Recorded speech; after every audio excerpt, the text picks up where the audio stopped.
Mapagpalang araw sa inyo mga kahiwaga. Pagpasensyahan nyo na kung ang boses ko ngayon ay medyo ngungo pa rin. Kaya medyo natagalan ang pag-upload natin dahil sa sipon at ubo. Pero ganun pa man subukan na uli nating makapaglahad. Simulan na natin ang kwento nila Kay. Panahon ng 1979. Lugar ng La Union. Sila Kay ay bunso sa 3 magkakapatid. Pare-parehong mga lalaki. Samantalang ang 2 nakakatanda sa kanya ay nagkaroon na ng sariling pamilya. Kaya naman sila Kay na lamang naiwan sa puder ng kanyang itay, habang ang kanyang inay naman ay ilang taon na ring pumanaw. Enteng, kamusta na ba ang pag-aaral mo? Ang itay naman Huwag niyo na ho akong tawagin sa pangalang Enteng. Lakay ho ang tawag sa akin ng mga kaibigan ko. Lakay na lang ho. Kasi parang ang baduy ng Enteng Yan ang sinasabi ko sa iyo, Enteng. Puro kalokohan ang natututunan mo sa mga kaibigan mo. Bakit kita tatawaging Lakay? Enteng ang pangalan mo. Puro barkada ang inaatupag mo. At hindi ang pag-aaral ng lihim na karunungan. Hanggang kailan ka ba magiging ganyan, Enteng? Hindi ka tumulad sa iyong 2 panganay na kapatid. Bago pa man lamang sila nag-asawa at nagtungo sa ibang lugar, natutunan na nila ang panggagamot. Kaya kung nasaan man sila ngayon, nakakatulong na sila sa ibang tao. Samantalang ikaw, puros pagtatambay dyan sa labas na kung saan-saan lang nagtutungo. Ano na bang gagawin ko sa iyo, Enteng?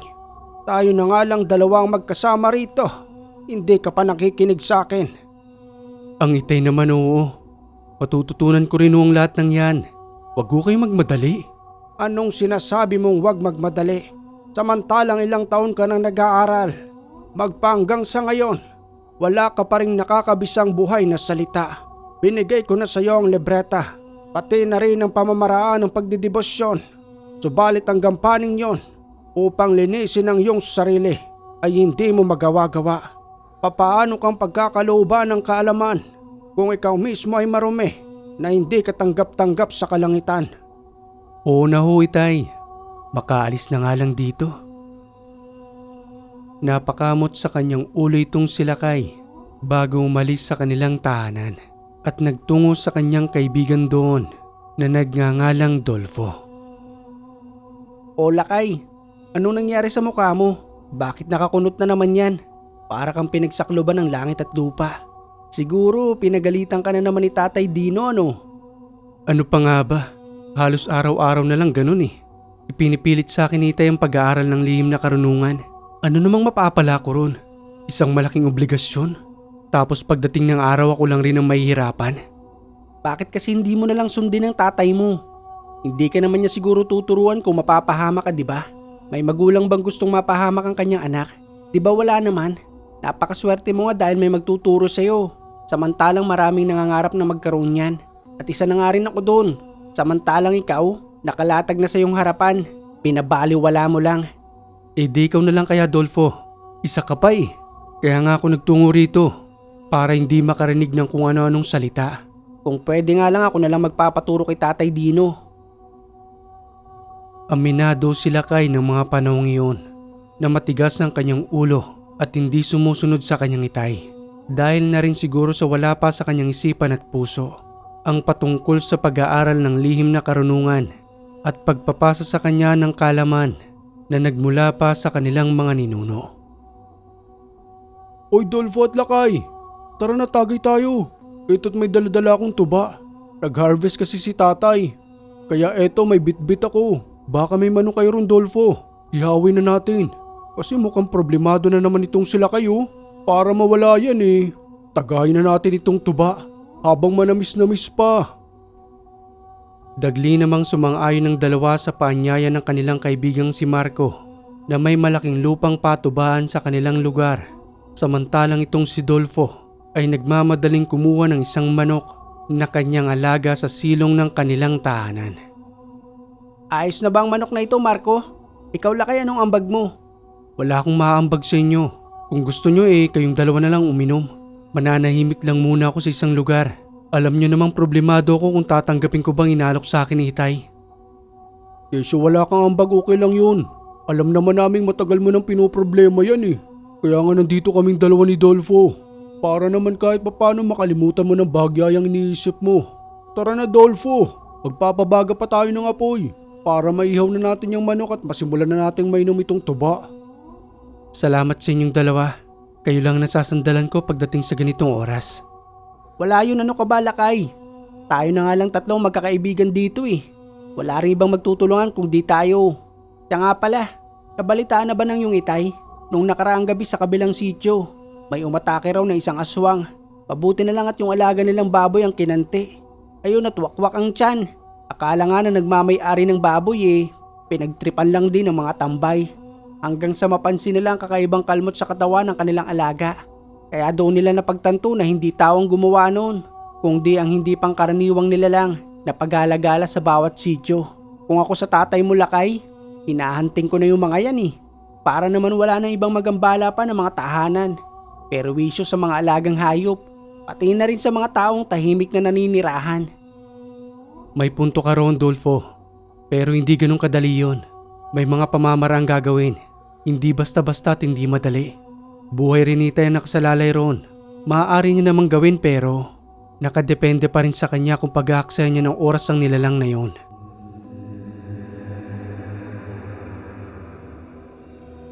O eto na, tutunay yung manok. Doon tayo sa may kubo. Isampa mo na rito, Marco, yung isang galon mong tuba. Para naman masimulan nating tatlo. Nagpatuloy ang tatlo sa kanilang pag-inom. Subalit habang nasa kasagsagan na ng kanilang kasiyahan, na pinag-uusapan ng nilalang na nanggagambala sa kabilang sityo. Alam mo, Lakay, Dolfo, pagbabayang aswang na yun, makita-kita ko lang siya eh. Hahalikan ko siya. At syempre ako nang bahala sa kanya. Baka hindi niya ako makalimutan eh, dahil sa paghalik ko sa kanya. Uy, wag na wag kayong magbabanggit patungkol dyan. Ayaw nilang pinag-uusapan sila. At araw ng Biyernes ngayon, malalakas ang kanilang pandinig. Hindi natin alam, di ba? Malay mo nandyan lang siya sa paligid na nakikinig sa atin. Ang OA mo naman, Lakay. Eh ano naman ngayon kung pinag-uusapan natin siya? Makita-kita ko lang talaga siya. Yayakapin ko siya ng mahigpit. At saka ko paghahalik-halikan. Yun ay kung babae yung aswang na yun. Pero kung lalaki, syempre didistansya na ako. Loko-loko ka talaga, Marco. Eh paano kung ilipad ka nun? Tapos isabit ka na lang sa isang malaking puno nang wala ng buhay. Puro kakayabangan. Maya-maya niyan kapag nakaharap mo yun eh, magkaihi ka pa sa salawal mo sa bilis ng yung pagtakbo. Tumigil na nga kayong dalawa. Puro kayo kalokohan. Marami-raming tuba na rin ang nauubos natin. Halos kalahati na. Uubusin ba talaga natin yan? Oo naman, Lakay. Hindi naman nakakalasing to eh. Kasi fresh na fresh pa to. Kakakuha. Ano yun? May kumalabog sa ibabaw ng kubo. Wala naman tayong malaking punong katabi para may sanga mabali at pumatak sa bubungan ng kubo. Tingnan mo ngang saglit, Lakay. Kinikilabutan kasi ako eh. Ay naku, Marco. Akala ko ba kung babae yung aswang eh, hahalikan mo? Eh bakit ngayon takot na takot ka? Malay mo pusa lang na tumakbo sa ibabaw ng bubungan. Diyos Mariosep naman, oo. Ako na nga lang ang titingin. Dagling pinigilan nila Lakay itong si Dolfo. Dahil sa mga oras na yun ay malalim na ang gabi na sobrang dilim ng kapaligiran at ang gamit lamang nila ay gasera na nagbibigay liwanag sa kubong yun. Dolfo, wag kang lalabas. Kakaiba ang pakiramdam ko sa kanya. Hindi pusa ang nasa ibabaw ng bubungan ng kubong ito. Pansin niyo ba ang kabigatan niya? Hindi siya normal. Manahimik ka nga lang dyan sa kinauupuan mo at patuloy lang natin siyang pakiramdaman. Nagpatuloy ang paglalakad sa ibabaw ng bubungan ng kubo. Dinig na dinig ang bawat takbang nito. Sa kadailanang natuto yung pawid ang kanyang niyayapakan. Kung saan ay paikot-ikot siya roon na para bang nag-aantay lamang ng tamang tiyempo sa paglabas ng taong maaari niyang sunggaban.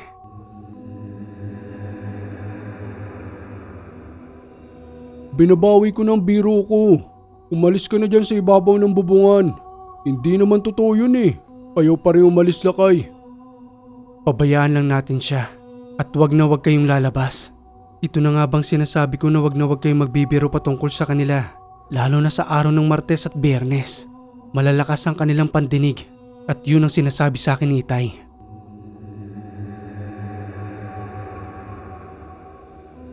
Sa ilang minutong nakalipas, umalis din ang nilalang sa ibabaw ng bubungan na ikinawala ng kanilang pangingilabot at dahil sa pangyayaring yun, naisip-isip ni Lakay na kung may kaalaman siya ng mga oras na yun ay maaari niya itong kaharapin ng walang pag-aalinlangan.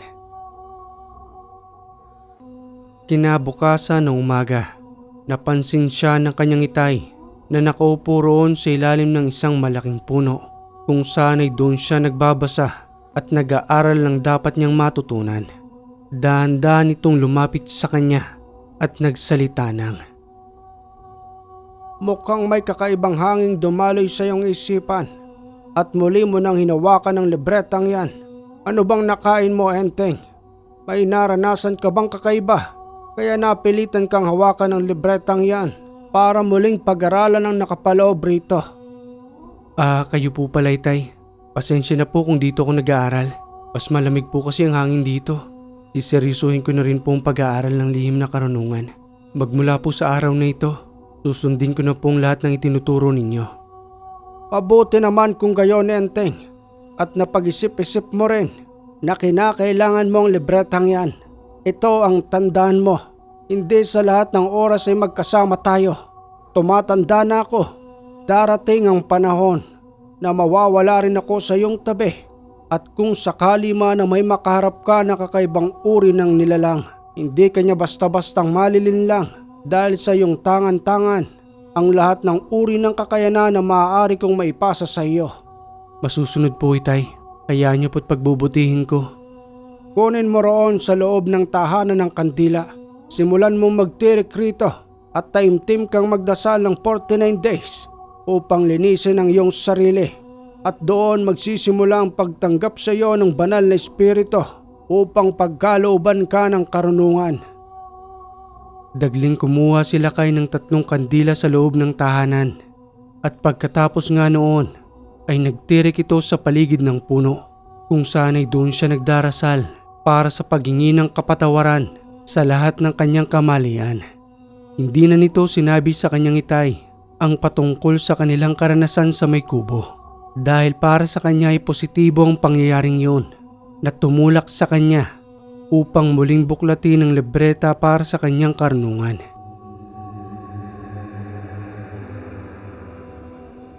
Makalipas ang 1 linggo, nagawi sa kanilang tahanan ng 2 niyang kaibigan na si Dulfo at Marco, kung saan ay nakita siya nitong nasa ilalim ng puno na nakapikit ang kanyang mga mata at may malalim na pagdarasal sa kanyang isipan. Sambit na wika pa nga ng 2 habang nagbubulungan. Kaya pala hindi na nagtutungo sa may kubo itong si Lakay. Siguro tinanggap niya na yung binigay sa kanya ng kanyang itay, ang patuloy na pag-aralan ng panggagamot. Lalapit pa ba tayo sa kanya? Lapitan natin si Lakay. Minsan na nga lang natin siya makita eh. At saka nandito na tayo habang wala pa ang kanyang tatay Dino. Sige na Dulfo. Kakamustahin lang naman natin si Lakay eh. Sige na nga, nandito na rin lang naman tayo. Dahan-dahang lumapit ang 2 sa pag-aakalang hindi sila nararamdaman ni Lakay. At nang makarating sila sa harapan nito, biglang nagmulat ang kanyang mga mata habang nagsasalita ng, Anong ginagawa niyo rito? Mamaya niyan makita kayo ni Tatay Dino. Baka magalit pa yun sa inyo at isipin nagyayaya na naman kayo sa pag-iinom. Ikaw naman Lakay, oo. Hindi naman sa lahat ng oras pag-iinom ang nasa isip namin. Napunta kami rito para kamustahin ka. Ilang araw ka na kasing hindi nagtutungo rin sa ating tambayan. Magmula noong huling inom natin.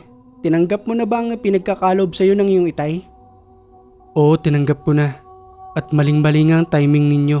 Nasa kalaliman ako ng pagdarasal nang maramdaman ko kayo. Huwag niyo akong alalahanin. Ayos lang naman ako rito. Siguro pagkalipas ng ilang buwan saka ako mapapasyal doon. Pero hindi na ako mag-iinom. At yun ang ipinangako ko sa sarili ko. Wow, totoo ba yan Lakay? Iba pala talagang epekto ng pag-aaral niyan. Pati ang ugali pinagbabago. Napakasarap pa naman ng tuba na nanggagaling kila Marco. Manamis-namis. Para ka lang umiinom ng katas ng prutas. Nandyan na naman kayo sa pangudyok ninyo. Kung wala kayong matinong gagawin ngayon, umuwi na nga kayo at ipagpapatuloy ko pa ang aking pagdarasal.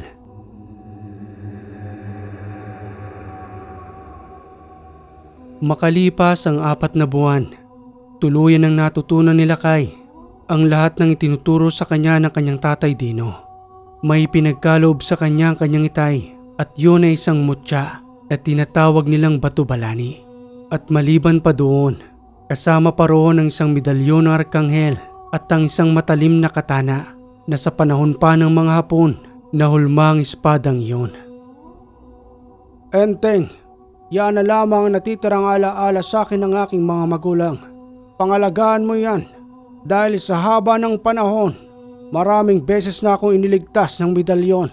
Gayon na rin ang mutya ng Batubalani at ang espadang katana.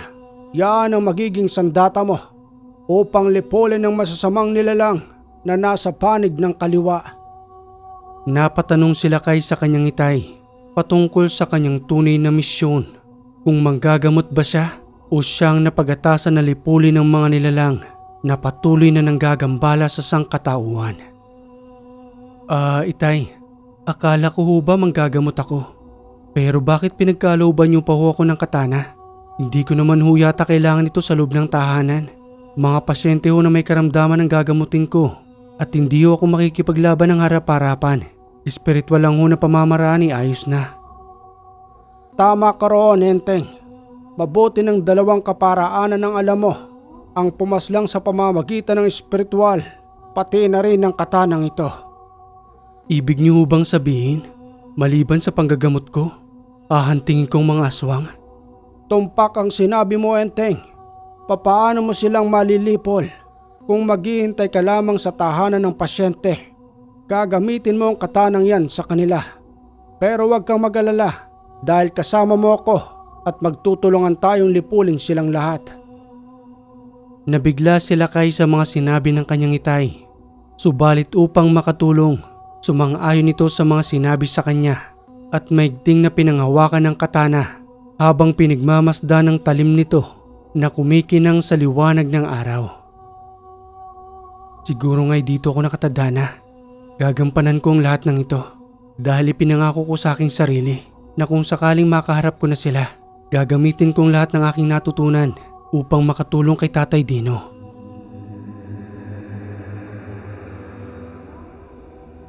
Araw ng Lunes, may nagawi sa kanilang tahanan na isang babae. Noong unay nahihiya pa ito, subalit sa kinalaunan ay humingi na ito ng tulong sa kanila patungkol sa pagpapasakit sa kanya ng dati niyang nobyo na isang mangkukulam. Enteng, halika nga rito. Mayroon tayong babaeng pasyente.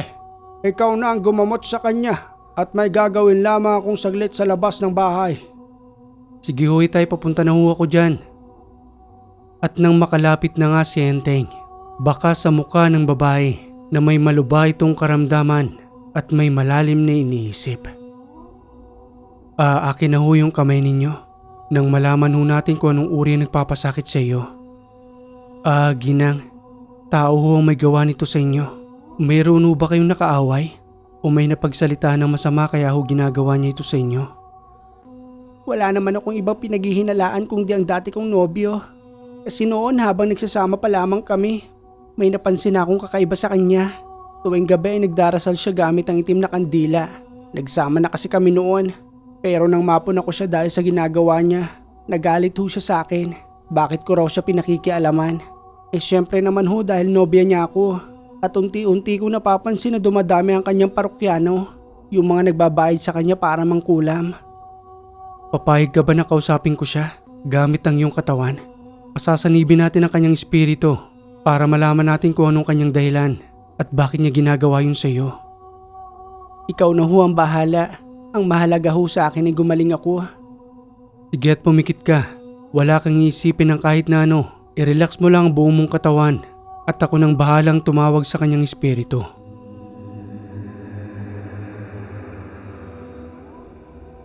Makalipas ang 1 minuto, nagbago ang pag-uugali ng babae, pati na rin ang kanyang tinig ay nagiba habang nagsasalita sa harapan ni Enteng nang, "Sino ka na pakialamero? At anong ginagawa ng dati kong nobya sa inyong tahanan? Hindi mo ba ako nakikilala? Isa sa malakas na mangkukulam ang aking pamilya. Kaya kung ako sa iyo, wag na wag ka nang makikialam bagito kung ayaw mong mapahamak. Sa totoo lang wala akong pakialam sa inyong dalawa. Pero ang sa akin lang, bakit mo pinasasakitan ng babaeng ito? Gayong hindi mo na siya nobya. Ako lang ang dapat na nagmamay-ari sa kanya. At kahit sa kabilang buhay, ay isasama ko siya sa aming Panginoon, kabilang ng kanyang kaluluwa na aking ipinagdarasal sa aming altar.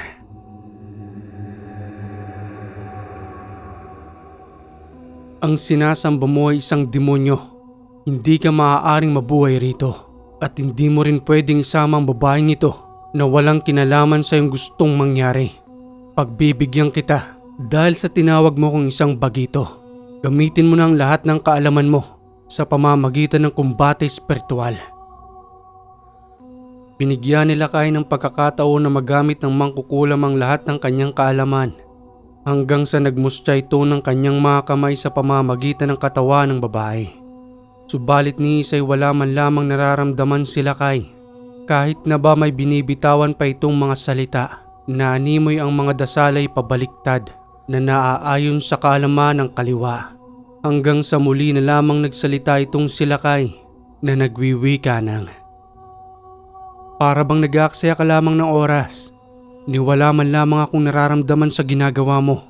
Tunay ka ba talagang mangkukulam? O nagpapanggap ka lang na malakas? May pananakot ka pang ginagawa kanina na ang pamilya mo ang pinakamalakas na mangkukulam. Malakas ang pundasyon at balabal mo, ni hindi man lamang tumagos sa iyong katawan ng aking mga inusal. Isa kang bagito, subalit ang ginagamit mo ay hindi pang baguhan. Patawad at paalisin mo na ako sa katawan ng babaeng ito. Hindi ko na siya gagambalain pa, kahit na kailan. Alam mo ba sa ginawa mo sa babaeng ito? Nagkaroon na ng maraming sugat ang kanyang katawan, gayon na rin ang kanyang ari. Sa tingin mo'y pakakawalan pa kita? Marami ka pang pasasakitan kung patuloy ka pang makakalaya. Kailangang matigil na ang kasamaan mo. Tanggapin mo ang espada ng espiritual ng Arkanghel.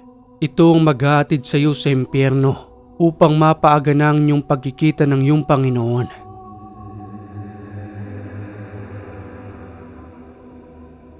Gamit ang mga daliri ni Lakay, dagli niyang pinaslang ang espiritu ng mangkukulam hanggang sa mawala ng malay ang babae. Maya-maya pa nang muli itong magising, nagtatanong ito kung ano ang mga nangyari. At sa hindi malamang dahilan, lumuwal pa ito ng mga pagkaing kulay itim na animoy matagal na sa loob ng kanyang katawan. Huwag kang mag-alala, inilalabas lang ng iyong katawan ang ipinakain sa iyo noon pa. Salbahing mangkukulam, kahit na mga panahong magkarelasyon pa lamang kayo, pinapakain ka na niya ng may mga dasal. Malamang ay pinag-i-eksperimentuhan ka niya noon kung umeepekto nga ba ang kanyang mga ginagawa. Salbahis siya. Sa kabila ng magandang pakikitungo ko sa kanya noon, ganito pa pala ang gagawin niya sa akin. Napakamalas ko naman sa dati kong nobyong yon. Hindi ko akalaing magagawa niya sa akin ito. Baka hubalikan niya pa ako at tuluyan niya ng paslangin. Huwag kang mag-alala dahil wala na siya. Ang ganoong uri ng tao ay hindi titigil sa paggawa ng kasamaan dahil sa kanyang paulit-ulit na pagsisinungaling. Sinundo na siya ni kamatayan at hindi ka na niya muling gagambalain pa.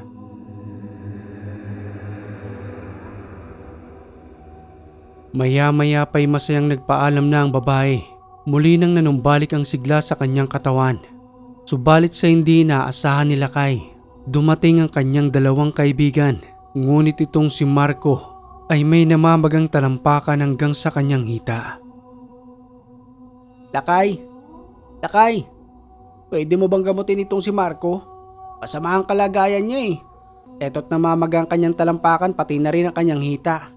Diabetic yata itong si Marco, mahilig kasi sa matamis eh. Kayo palang dalawa. Halika't pumasok kayo. Katatapos lang rin ng isang pasyente. Ano namang nangyari sa iyo, Marco? Bakit magang-maga itong hita mo? Lalong-lalo ng iyong talampakan. Hindi ko rin alam, Lakay. Sa katunayan ay nanlalambot na nga ang katawan ko. Dahil hindi na rin ako makakain ng maayos. Alam mo bang kahapon lang ito? Magmula nang akyatin ko isang puno ng niyog hanggang sa makaramdam ako ng dahan-dahang pangmamanhid ng aking talampakan at tumabot pa sa aking hita. Kaya nagdesisyon akong umuwi sa aming bahay. Pero sa pagtulog ko, paggising ko ganito ng sitwasyon. Hindi ganyan ang diabetic. Akin na nga ang iyong mga daliri. Tingnan mo, mas mahaba yung kabila. Hindi pang pisikal na sakit ang meron ka, kundi isang elemento ang may gawa nito.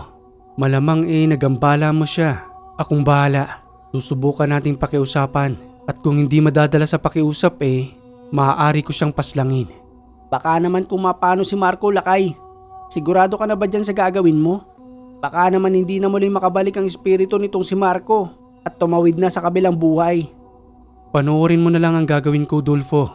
At ikaw naman, Marco, magtiwala ka lang sa akin. Ang kaibigan niyong si Lakay ay hindi na tulad ng dati na puros kalokohan lang ang ginagawa. Isa na akong ganap na manggagamot at higit pa roon ang maaari kong gawin.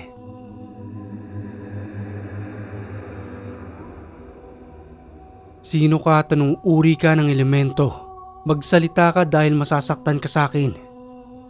Matapang na nagsalita ang nilalang. Naanimoy galit na galit ito dahil sa ginawa ni Marco. Tugon pang wika ng nilalang kay Lakay habang nagsasalita ng, Nararapat lamang yan sa kanya. Namunti kanya na kaming mapaslang. Sa dinami-dami ng umakit sa punong yon, siya lamang ang nag-iisang sumira sa aming tahanan. Paano kung nawalan ng buhay ang aking anak? Buhay niya rin ang magiging kapalit. Pasalamat siya. Dahil ganyan lamang ginawa ko sa kanyang talampakan. Nabayaran lamang yan upang hindi na siya muling makakyat sa punong yon. Isang kulay pulang duwende ang nagambala ni Marco na ayon pa sa pagsasalaysay ng nilalang. Ang isang bugkos umano ng bunga ng nyog ang pumatak sa punso na kanilang tahanan. At dahil iyon sa pagakyat ni Marco, na wala namang nalalaman na meron palang naninirahan sa ilalim ng punong yon. Kaibigan, tawagin mo ako sa palayaw na Lakay. Maaari ko bang pakiusapan na lang ang ginawa ng kaibigan ko? Wala kasi siyang alam patungkol sa inyo. At isa pa hindi naniniwala ang kanyang pamilya sa mga elemento. Kaya kung pwede lang sana ako na lamang makikiusap sa iyo para hindi na tayo humantong sa sakitan. Sige na, pagalingin mo na ang kanyang paa. Igagarantiya ko sa iyo na hindi na muling magagambala ang inyong tahanan. Bagyang nanahimik ang pulang duwende. Subalit maya-maya pa'y muli na itong nagsalita at nakikiusap rin kay Lakay na lagyan ng bakod ang kanyang tahanan doon upang hindi na muling magambala ng sinuman. Sige, tatanggalin ko ang pasakit na ibinigay ko sa kanya. Subalit ang pakiusap ko sa iyo ay wag na wag mong kalilimutan ang bakod sa paligid ng aming tahanan. Lagyan mo rin ng babala na wag na silang lalapit dahil may mga naninirahan doon na tulad namin na hindi naman sila ginagambala. Mabubuti kaming nilalang, subalit sila lamang ang nagsisimula ng gulo. Kaya pati kami ay nakakagawa ng hindi maganda dahil na rin sa pagsasawalang bahala nila sa amin.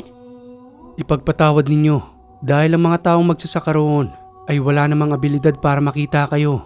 Kaya kung maaari ay unawain nyo rin sila. Pero kung bahala sa pakiusap mo, bukas na bukas rin ipalalagyan ko ng bakod ang inyong tahanan. Sige na't pagalingin mo na siya. Alisin mo ng lahat ng inilagay mo sa taong ito.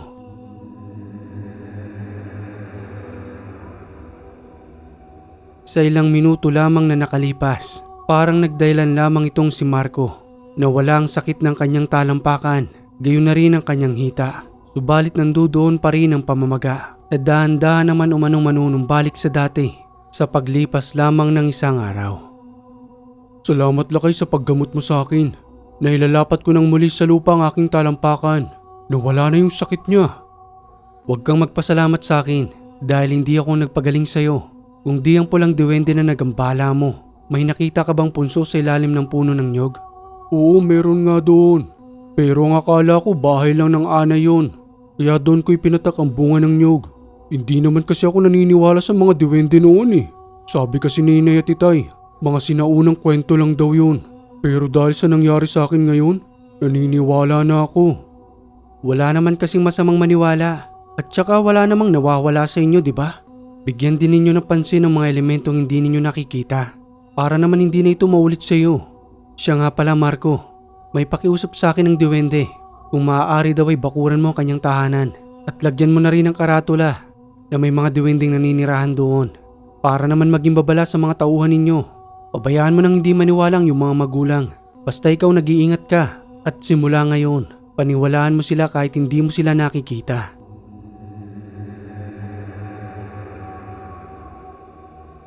Kinabukasan nga ng umaga'y nagtungong tatlong magkakaibigan doon at pinagtulong-tulungan nila itong lagyan ng bakod.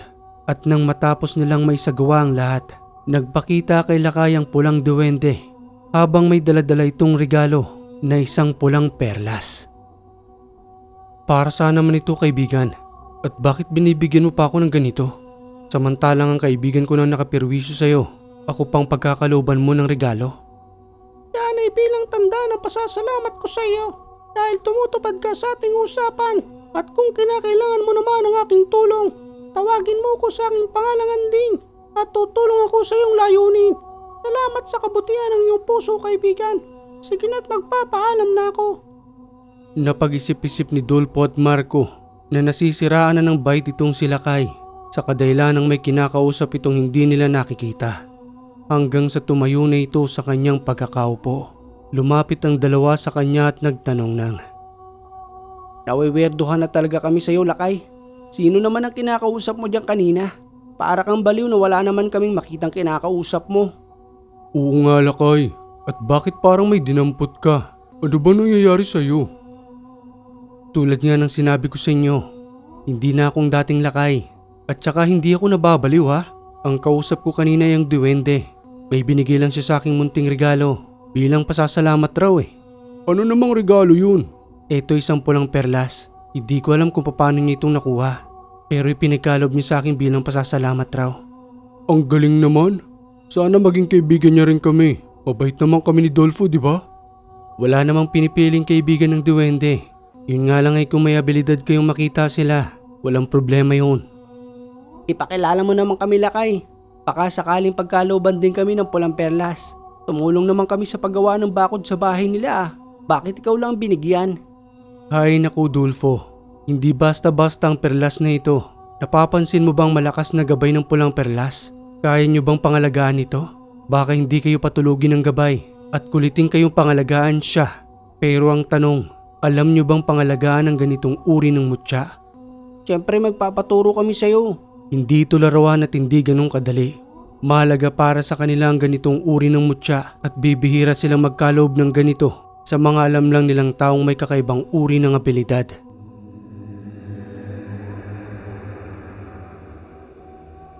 Maya-maya pa'y nagiwa-iwalay ng tatlo. Samantalang itong si Lakay ay kanina pa palang inihintay ng kanyang itay. Saan ka naman ang galing, Enteng? Kanina pa kitang inihintay rito at may pupuntahan tayo. Isang babaeng nakunan ng bata sa kanyang sinapupunan. Ano naman ho ang nangyari sa kanya? Kilala ko ang gumawa sa kanya noon. Hindi ko lamang sinisiwalat sa ibang mga tao rito.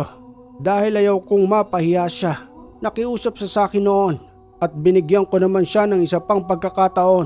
Subalit kagabi, wala na naman siyang pakundangan sa pagpaslang. Unahin nating puntahan ang babae upang kamustahin kung ano na nga ba ang kanyang sitwasyon patungkol sa pag-atake ng aswang sa kanya kagabi. Sige ho, itay, at kukunin ko lamang ho ang gamit ko. Maya-maya pa'y binaktas na ng magamang patungo sa tahanan ng babae at sa kanilang pagdating nga roon, nangihina pa itong nakahilata sa kanilang sahig habang nangingitim ang mga mata dahil sa wala pa itong tulog. Sambit pang wika ng asawa ng babae habang nagpapasalamat sa dalawang magama na nakarating sa kanilang tahanan. Marami hong salamat sa inyo. Kanina pa hong nakatulala ang asawa ko at hindi ko na wala mga aking gagawin. Wala na ho sa kanyang sinapupunan ng bata. Madaling araw pa lamang ho eh. Dinugo na ho siya. Hindi ko naman ho namalayan dahil mahimbing ang pagkakatulog ko. Dahil na rin sa sobrang pagod sa paghahanap buhay. Ang mahabang dila ng aswang ang kanyang ginamit upang lumapat ito sa tiyan ng iyong asawa hanggang sa kumawala sa sinapupunan ng bata at sa pamamagitan ng pagdurugo, iisipin ninyong naagasan lamang siya. Subalit hindi, aswang ang may kagagawa nito. Lalapatan ko na lamang ng paunang lunas ang iyong asawa upang manumbalik naman ang kanyang lakas at ang kanyang pag-iisip. Habang isinasagawa ng kanyang itay ang panggagamot sa babae, patuloy itong nag-uusal at iniihip sa puyo ni Aling Mikay ang mga orasyon na kanyang inusal. Dagli namang kinausap ni Lakay ang asawang lalaki at ipinangako roon na sila na ang bahala sa gumawa noon sa kanyang asawa at sa pamamagitan ng katana, babawian niya ng buhay ang nilalang upang matigil na ang kasamaan nito. Maraming salamat, Lakay. Gusto ko lamang may pagiganti ang aking anak ni hindi man lamang niya binigyan ng pagkakataong mabuhay rito sa mundo.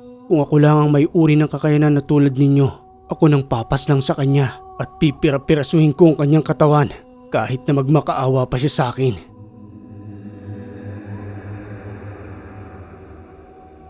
Kinalaunan ay nanumbalik na ang pag-iisip ni Aling Mikay dahil sa ginawang ritual ni Tatay Dino. At pagkatapos nga roon, labis-labis ang pasasalamat ng mag-asawa hanggang sa umalis ng dalawang manggagamot na muli nang bumalik sa kanilang tahanan. Enteng, mamayang gabi na rin. Pupunta tayo sa tahanan ni Mando. Wala akong ibang nakikita kundi siya at siya rin ang salarin sa lahat ng nangyayari dito. Noong una'y pinapatawad ko pa siya dahil sa mga hayop lamang ang kanyang ginagambala. Subalit ngayon ay ibang usapan na ito. Buhay na ng isang sanggol ang kanyang kinuha at hindi niya na binigyan ng pagkakataong mabuhay pa rito. Tampalasang nilalang. Naninindig na ang aking balahibo sa galit dahil sa kanyang ginawa roon kay Mikay. Gusto niyo hubay tay na ako na lamang papas lang sa kanya?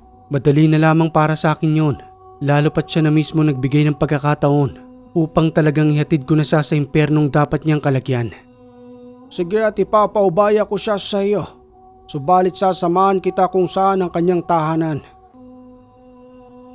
Hanggang sa lubusang sumapit ang dilim, muling naglakbay ang dalawang mag-ama patungo sa nasabing tahanan ng aswang. Nandoon iyon sa gilid ng isang burol na kinakailangan pang tumawid ng isang ilog bago lubusang makarating sa tahanan nito. Nandirito na tayo, Enteng. Ayan ang kanyang nag-iisang tahanan. Pakiramdam ko'y wala pa siya rito.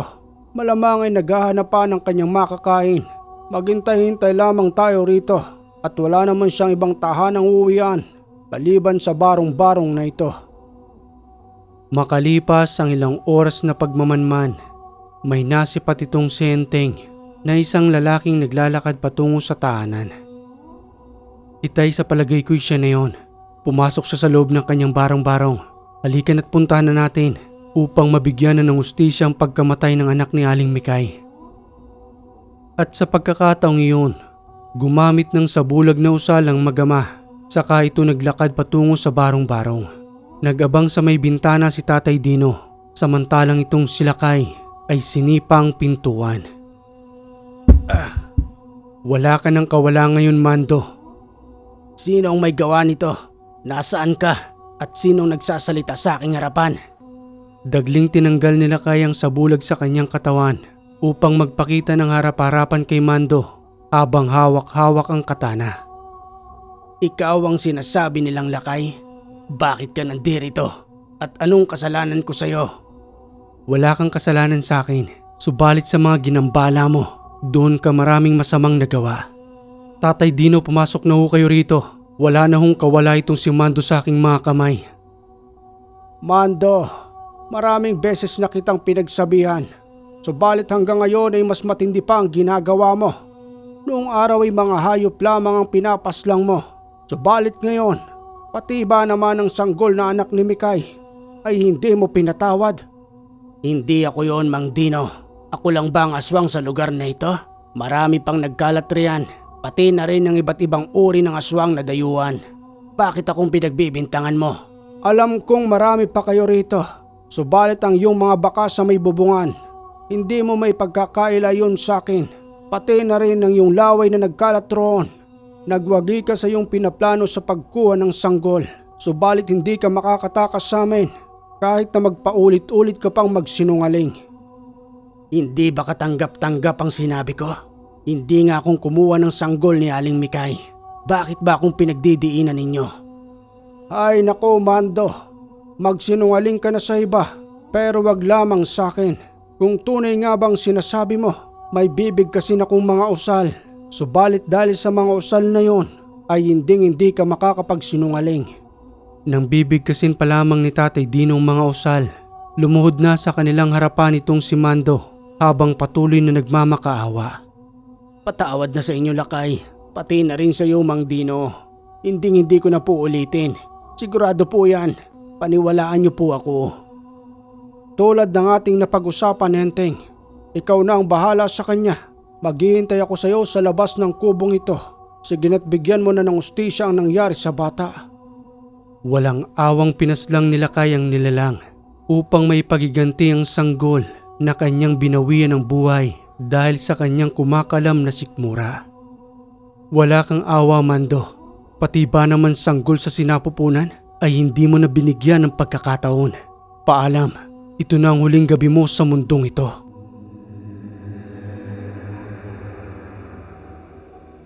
Maya-maya lamang nang lumabas na si Lakay sa barong-barong, nagkalat ang dugo sa kanyang kamay, pati na rin sa kanyang katana. Tapos na ba ang pinapagawa ko sa iyo, Enteng? Tapos na, Uitay.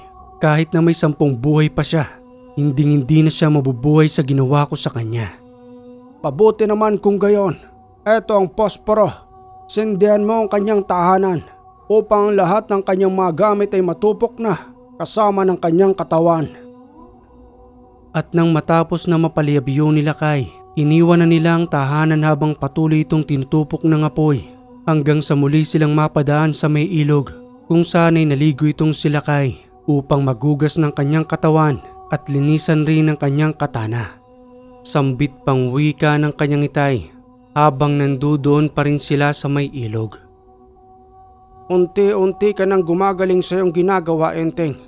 Ipagpatuloy mo ang gampaning yan upang matulungan natin ang mga naninirahan dito, gayon na rin sa iba pang mga sityo. Sa ngayon ay walang ibang gagawa niyan kung di tayo upang tuluyang manahimik ang lugar na ito sa panggugulo ng mga lapastangang aswang na sa panahon pa man ng mga ninuno natin ay walang humpay pa rin ang kanilang paglago. Ayon sa nakalathala sa libreta, hindi binibigyan ng awa ang mga yan, pati na rin ang mga mangkukulam at gumagamit ng mga kaliwang kaalaman. Naninindigan ho ako, Itay. Papaslangin ko sila gamit ang katanang ito. Sige na't baybayin na natin ang daan. Malapit-lapit na rin tayo sa ating tahanan. Tapos ka na ba diyang maglinis ng iyong katawan? Tapos na ho, Itay. Tara na ho.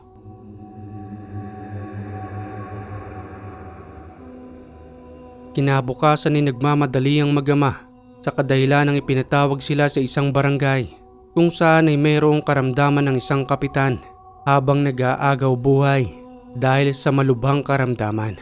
Dala-dala ng mag-ama ang kanilang mga gamit at nang makarating na nga sila roon, wala nang nagawa ang pamilya ng kapitan kung di umiyak na lamang.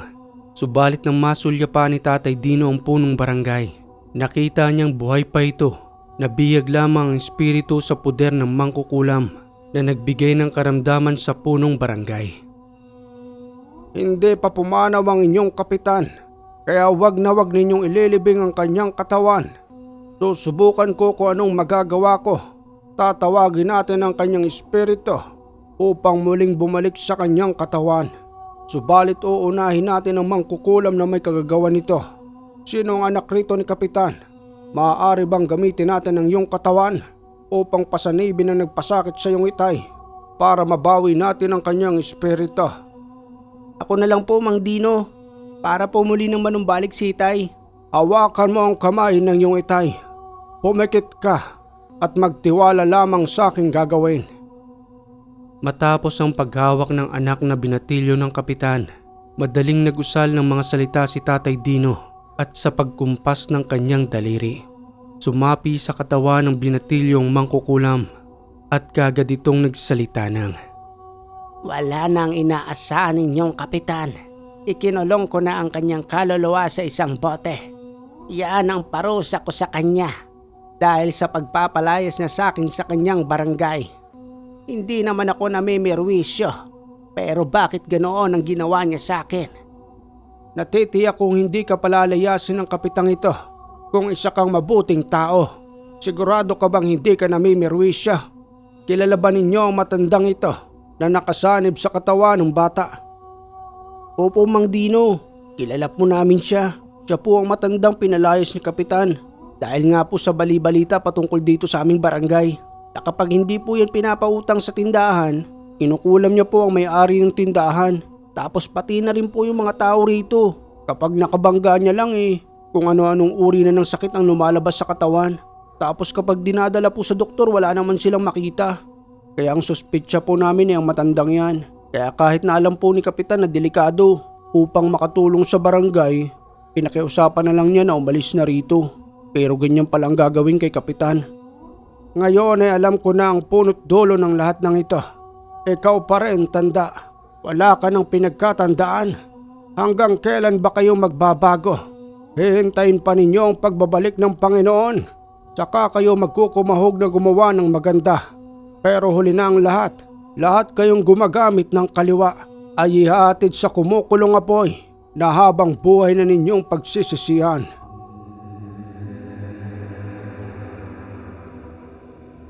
Patuloy na pinasakitan ni Tatay Dino ang matandang mangkukulam hanggang sa lubusang manghina ito na halos hindi niya na maigalaw ang kanyang katawan dahil sa sobrang pasakit na kanyang natamo sa lakas ng mga usal na binibitawan ni Tatay Dino. Enteng, ikaw na ang bahala sa matandang ito. Gusto ko'y masanay ka sa pagpaslang. Tulad nga ng sinabi mo, hindi kinakaawaan ng mga tulad nila upang wala ng ibang mapahamak, lalo na ang mga normal na tao. Siya nga pala, huwag mong kalilimutang pabuksan ang bote kung saan ikinulong ang kaluluwa ng Kapitan upang muli mong matawag ito at pumasok na muli sa kanyang katawan. Sige po, Itay, ako na pong bahala. Ano matandang mangkukulam? Kaya pa ba ng espiritu mo? Yan ang sinasabi ko sa inyo Gagawa kayo ng hindi maganda. Tapos kapag pinasakitan kayo, kayo pa yung galit na galit. Gusto mo pa bang madagdagan ng lahat ng yan? Palayain niyo na ako sa katawang ito. Hinang-hina na ako. Bago ang lahat ng gusto mo, buksan mo muna ang bote at palayain mo ang espiritu ng Kapitan. Sige na't bilisan mo. Wag na wag kang magpapanggap dahil may gabay akong pinapunta kung saan ka naroroon ngayon. Bilisan mo. At nang mabuksan nga ang bote kung saan naroroon ang kaluluwa ng Kapitan, nagusal sila kay sa kanyang daliri at ipinakita sa harapan ng mangkukulam kung gaano kaliwanag ang espiritual na espada ng Arkanghel. Saka ito'y ginilit sa may leeg hanggang sa lubusang mawala ng hininga ang matandang mangkukulam. Pasensya ka na, tanda. Yan ang pag-uutos sa akin, Itay, at yan rin ang nakalathala sa libreta. Wala kayong puwang sa mundong ito. Maya-maya pa'y tinawag niya ng pangalan ng Kapitan hanggang sa muling manumbalik ang espiritu nito na para bang wala lang nangyari. Anak, sino sila? At bakit nandito sila sa ating tahanan? Humingi po kami ng tulong sa kanila, Itay. Sila po ang kilalang manggagamot sa kabilang sityo at hindi po kami nagkamali sa paghingi ng tulong. Salamat, Itay, at muli ka na nanumbalik rito. Akala po namin mawawala ka na Marami yung salamat sa inyo. Akala ko isang masamang bangungot lamang nangyayari sa akin. Hindi ko alam na binibihag na pala ako ng isang matandang mangkukulam. Wala hong anuman yon. Tungkulin ho namin ang tumulong sa inyo. Huwag ho kayong mag-alala dahil ang sabi ng iba na sakit sa puso ang inyong karamdaman. Hindi po yung totoo. Isang matalim na karayom ang ginagamit sa iyo hanggang sa tumigil ang pagtibok ng iyong puso. Pero ang lahat ng yun ay okay na. Magaling ka na ho at wala nang matandang manggagambala sa iyo. Muli ho akong nagpapasalamat sa inyo. Mga anak, nandito na uli ang inyong tatay. Buhay na buhay ako at huwag kayong matakot sa akin. Dagling ipinagtimpla ng kape ang dalawang mag-ama habang nag-uusap-usap sila sa may balkonahe. Magmula sa lugar na yon, naging bantog ang pangalan nila Kay, pati na rin ang kanyang Tatay Dino dahil sa pagpapagaling nila sa kapitan ng barangay. Ito ho ang kape at tinapay ninyo. Salamat rito at nagabala pa talaga kayo. Alam mo, Kapitan, nagpapasalamat ako't umabot kami sa iyo dahil kung hindi humingi ng tulong ang iyong anak sa amin, malamang ay ibinaon ka na sa lupa ng buhay. Buhay pa ang iyong katawan dahil umalis lamang ang iyong espiritu. Maraming ganitong uri ng pangyayari. Ang inaakala nila ay wala ng buhay ang kanilang kamag-anak dahil nga sa kulang sa kaalaman. Kipit balikat nila itong ipinapaimbalsa mo at saka ibinabaon sa lupa. Sayang ang buhay na hindi na nahahabol dahil sa kagagawa ng mga mangkukulam na yan. Mga perwisyo, ang gusto'y lagi umaayon sa kanilang kagustuhan. Paano ba kami makakabawi sa inyo? Buhay ko ang iniligtas ninyong mag-ama. Wala namang kaming inihingi na kahit na anumang kapalit. Ito ang sinumpaan namin at kung papaano kaming nagsimula hanggang sa uli ng aming buhay, ganoon pa rin ang aming gagawin. Siguro ay sapat na ang oras na inilagi namin dito. Magpapaalam na kami sa iyo, Kapitan. Sundin mo na lamang ang mga bilin namin sa iyo upang lubusan ng manumbalik ang lakas ng iyong katawan.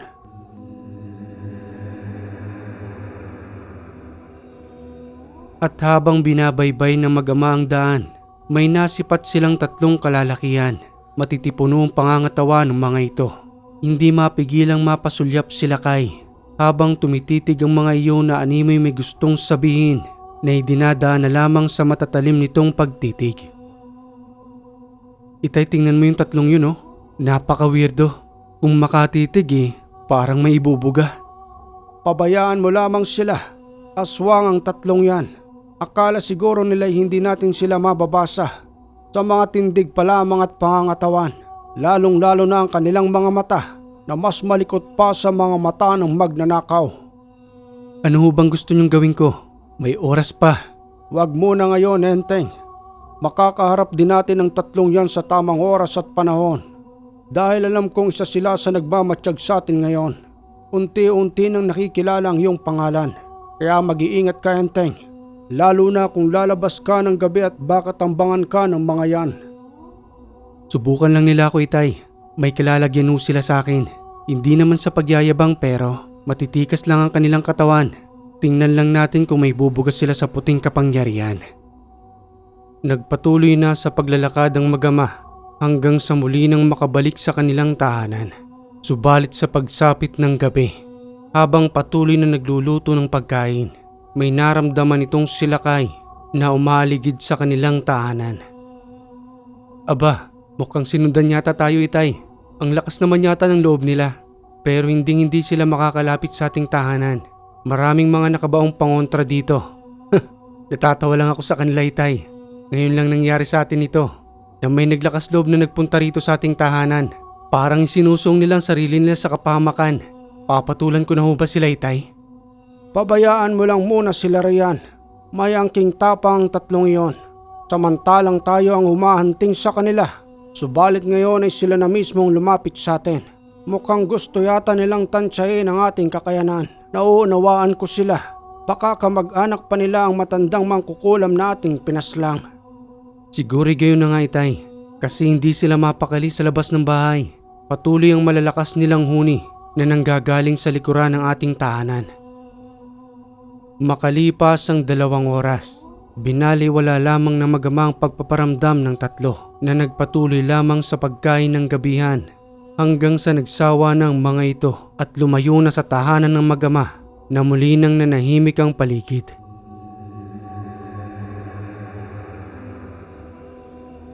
Kinabukasan sa umaga sa kanilang pagising, habang nagkakape si Tatay Dino, lumapit itong silakay na nagwiwika sa kanyang itaynang. Pinapahanga mo naman yata ako, Itay, sa pasensya mo kagabi. Parang naninibago yata ako sa iyo. Samantalang dati makarinig ka lamang ng huni ng mga yan. Hindi ka na magkatali kung paano silang papaslangin. Ano ho bang nangyayari, Itay? Hindi naman sa ganon. Pinagbigyan ko muna ang kanilang kalooban. Alam kong nagdadalamhati sila sa pagkawala ng matandang mangkukulam. Tao pa rin naman sila. Subalit may kakaiba lamang silang kakayanan. Siguro sa susunod na linggo, tayo na mismong susuyod sa kagubatan kung saan nga ba sila naninirahan doon. Akala ko nagdadalawang isip na kayong paslangin sila o kaya naman ay dinadaga na kayo. Wala sa bukabularyo ko, Enteng, ang matakot sa kanila. Sila ang dapat na matakot sa atin dahil sila ang gumagawa ng kasamaan. Minsan ay nakakaramdam din ako ng awa. Subalit kapag awang ipinairal mo sa kanila, hindi pa rin sila hihinto sa paggawa ng kasamaan. Yun na nga ang ibig kong sabihin, Itay. Siya nga ho pala, magpapaalam lamang ho ako, Itay. Nung nakaraang araw pa kasi nag-iimbita itong si Dolfo. Kaarawan niya ho kasi ngayon at naganda sila ng pagkain. Baka ho gusto niyong sumama, Itay, para naman matikman yung handa ni Dolfo. Sigat, magtungo ka na roon. Matanda na ako para sa ganyang handaan. Huwag ka lamang magpapaabot ng dilim sa iyong pag-uwi. Alam mo namang mainit pa sa atin ang 3 yon. Pwede ka nilang tambangan sa madilim na daan. Dala ko sa aking tagiliran ng katana, Itay. At wag ko kayong mag-alala sa akin. Puro tikas lang naman ang katawan ng mga yon. At hindi sila uubra sa aking kakayanan. Maagang nagtungo sila kay sa tahanan nila Dulfo upang kahit papano'y makatulong sa paghahanda kasama itong si Marco na isa pa nilang kaibigan. Ay nako, mabuti naman dumating kayong dalawa. Makikitulong naman sa paggagayat ng mga karne para maaga tayong makapagluto. Kasi baka maya-maya dumating na rin yung mga kaibigan ni Itay. Siya nga pala Marco, nasa na yung order ko sa yung tuba? Ano ka ba? Hindi ko naman kayang dalahin mag-isa yun. At saka ipapahatid na lang yun dito sa bahay ninyo. Paghintay ka naman at maaga pa. Gusto mo bang maubos ka agad ang tuba mo? Hoy kayong dalawa, wag ninyo akong yayayain sa pag-inom ha. Matagal ko nang kinalimutan yan. Basta nandito lang presensya ko para tumulong kay Dulfo. Dahil siyempre kaarawan niya. Alam na namin yun. Hindi ka naman yayayain eh. Gamit ang matatalim na tabak, pinagtulong-tulungan nilang gayatin ng karne ng baboy ramo na binili pa nila Dulfo sa mga katutubo. Hanggang sa makalipas ang ilang oras. Nang maluto ng lahat ng mga pagkain doon, nagsimula na ang kasiyahan at dumating na rin ang tuba na nanggaling kila Marco. Ito nang pinakahihintay mo Dulfo. 5 galon din yan. Pinasobrahan ko pa ng isa. Siyempre para pinakaregalo ko sa'yo. Salamat po Mang Oming sa pagdadala rito ha. Ako na pong bahala, pakibaba na lang sa kariton. Nagsimula ang kasiyahang yon bandang tanghali. Habang ang iba roon ay may dalang gitara na patuloy na nagkakasiyahan. Hanggang sa mamataan nila kayang 3 lalaki na nandoon din sa kaarawan ni Dulfo. Dulfo, halika nga rito. May tatanong na ako sa'yo. Ano ba yung lakay? Abalang-abala ako rito sa pag-aasikaso ng mga tao eh. Sumandok na lang kayo dyan ni Marco. Saglit lang. Kilala mo ba ang 3 lalaking yon? Alin ba dyan? Napakarami namang tao rito eh. Yung nakaupo roon sa may ilalim ng puno. Imbitado mo ba sila? Bago lang sa akin ang mukha ng mga yan. Hindi ko sila kilala. Baka naman imbitado ni Itay. O kaya naman ay ng mga kaibigan ni Itay na sumama lang rito. Abalahin muna kita. Pakitanong nga sa yung Itay. Bakit ba lakay? Ano bang meron sa 3 lalaking yun? Huwag ka nang magtanong. Sige na, pakitanong na sa yung Itay. Kasi baka kilala nila ang 3 yun. Napakamot na lamang ng ulo si Dulfo na nagtungo sa kanyang Itay. Hanggang sa maya-maya pa'y muli na itong bumalik. Hindi rin daw kilala ni Itay. Pati na rin ang kanyang mga kaibigan. Kahit naman sino pwedeng magtungo rito. Libre ang pagkain. Alam mo naman sa lugar natin, di ba? Kapag may taong nagsilibra ng kanyang kaarawan, dinudumog ng kahit na sino mang tao. Kahit pa nanggaling sa kabilang sityo. Kahit nga mapadaan lang eh. Pwede silang makikain. Mabuti na yung alam ko na walang koneksyon ng tatay mo sa kanila. Bakit ba? Basta.